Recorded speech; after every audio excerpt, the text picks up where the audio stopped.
Hi, Thrivers. I just finished up grief workshop in Warrenton, North Carolina, Warren County, and it was such a beautiful event. So many people came out to speak about their grief, whether it's anticipatory grief, early stages of grief, and we don't talk about grief enough.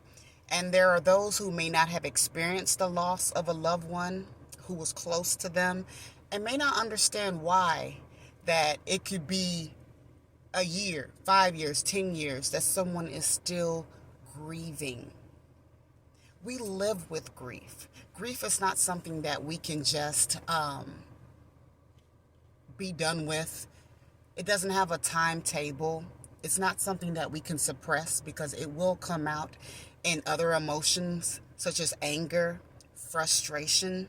So, taking part in workshops like this, we hold space for those who are grieving to let them know that they're not alone.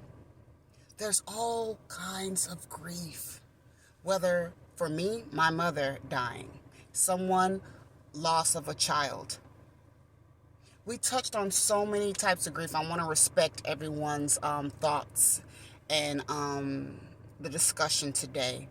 But out of today came two support groups for two different types of grief. We wouldn't have known that there was a need for this unless people spoke up about their grief. I'm thankful to take part in today's event. I'll share some pictures later.